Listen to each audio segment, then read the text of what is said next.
السلام علیکم ورحمۃ اللہ وبرکاتہ۔ خوش آمدید۔ میں ہوں آپ کا ہوسٹ شعیب اقبال۔ امید ہے آپ سب خیریت سے ہوں گے۔ ہمارے پوڈ کاسٹ میں ہم ہمیشہ کوشش کرتے ہیں کہ آپ کے لیے دینی معلومات لے کر آئیں، اور آج بھی ایسا ہی ہوگا انشاءاللہ۔ ہمارا آج کا موضوع ہے تراویح کی فضیلت۔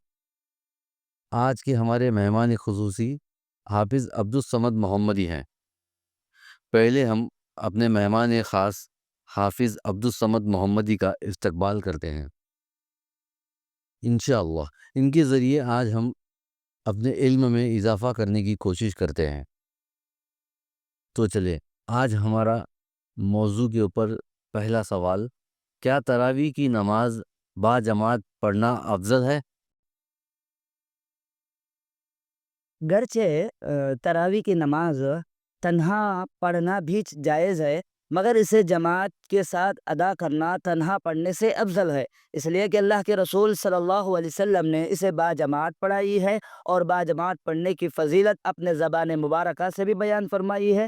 چنانچہ ابو ذر غفاری رضی اللہ عنہ سے مروی ہے، ہم نے اللہ کے رسول صلی اللہ علیہ وسلم کے ساتھ رمضان کا روزہ رکھا، لیکن آپ نے تقریباً مہینہ بھر تراویح نہ پڑھائی، البتہ جب رمضان کے 7 دن باقی رہ گئے، یعنی 27ویں شب کو، تو آپ صلی اللہ علیہ وسلم نے ہمیں 1/3 رات تک قیام اللیل یعنی تراویح پڑھائی، اور جب 6 راتیں باقی رہی یعنی 24ویں شب کو، تو آپ صلی اللہ علیہ وسلم نے ہمیں تراویح نہیں پڑھائی، اور جب 5 راتیں باقی بچی یعنی 25ویں شب کو، تو آپ صلی اللہ علیہ وسلم نے ہمیں آدھی رات تک تراویح پڑھائی۔ ہم نے اللہ کے رسول صلی اللہ علیہ وسلم سے کہا کہ کاش رات بھر آپ تراویح پڑھاتے، تو آپ صلی اللہ علیہ وسلم نے بیان فرمایا، جب بندہ امام کے ساتھ پوری نماز تراویح کی پڑھتا ہے تو اسے رات بھر کا قیام کا ثواب لکھ دیا جاتا ہے۔ پھر جب 4 راتیں باقی رہی یعنی 26ویں رات کو، تو آپ صلی اللہ علیہ وسلم نے گھر والوں کو، ازواج مطہرات کو اور تمام صحابہ کو جمع کیا اور ہمیں تراویح کی نماز پڑھائی۔ قیام اس قدر لمبا کیا کہ ہمیں سحری کے فوت ہونے کا خدشہ ہوا۔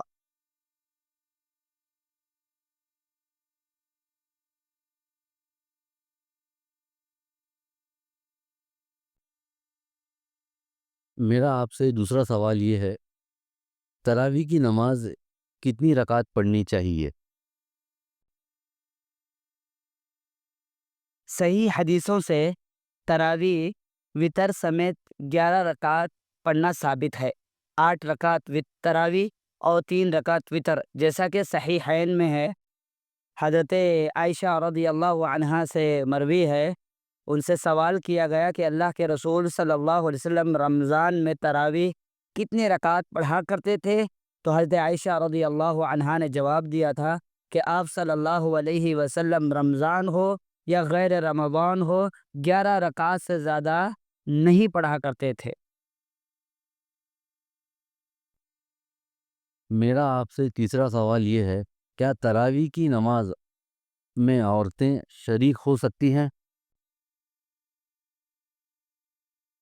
خواتین بھی تراویح کی نماز باجماعت میں شریک ہو سکتی ہے، بشرط کہ مسجدوں میں ان کے لیے علیحدہ انتظام ہو اور شرعی حجاب اور اسلامی آداب و اخلاق کا لحاظ رکھتے ہوئے سادگی اور وقار کے ساتھ مسجد میں آئیں۔ اگر عورتیں علیحدہ جماعت کرنا چاہے تو اس میں بھی کوئی حرج نہیں ہے۔ کوئی پڑھی لکھی عورت ان کی امامت کرا سکتی ہے۔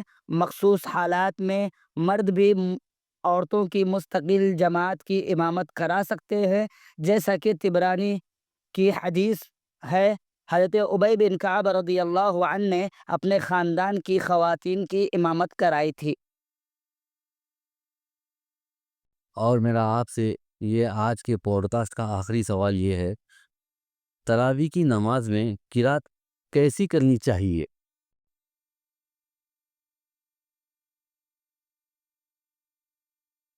تراویح کی نماز میں خاص صورتوں یا متعین آیتوں کے پڑھنے کا ذکر حدیثوں میں نہیں ملتا، تاہم متعدد روایتوں اور آثار صحابہ سے یہ پتہ چلتا ہے کہ ان کی نماز کی قرات لمبی ہوتی تھی۔ وہ لمبا قیام کیا کرتے تھے، دیر تک قیام کرتے تھے۔ اس لیے ائمہ کو چاہیے کہ اگر مقتدیوں کے تھکنے یا اکتانے کا اندیشہ نہ ہو تو وہ قرات لمبی کرے، کیونکہ تراویح میں ط- طول قیام افضل ہے۔ بعض مساجد کے ائمہ قرات میں بڑی جلد بازی سے کام لیتے ہیں، یہاں تک کہ کلمات جب وہ پڑھتے ہیں، قرآن کی آیتیں پڑھتے ہیں، تو وہ کلمات و آیتیں سمجھ نہیں آتی، صرف یعلمون صرف تعلمون سنائی دیتا ہے۔ قرأت کا یہ طریقہ سنت کے صرف خلاف ہی نہیں بلکہ قرآن مجید کے ساتھ مذاق ہے۔ اس لیے ائمہ کو چاہیے کہ جتنا ممکن ہو سکے، جتنا ہو سکے، قرآن کو ٹھہر ٹھہر کر صاف صاف پڑھے۔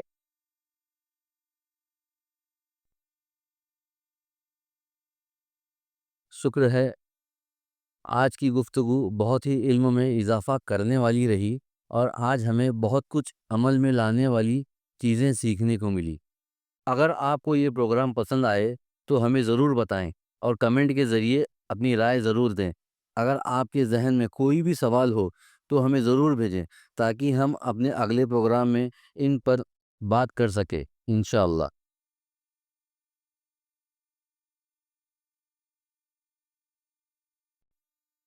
اگلے ایپیسوڈ میں ایک اور موضوع کے ساتھ آپ کی خدمت میں حاضر ہوں گے انشاءاللہ۔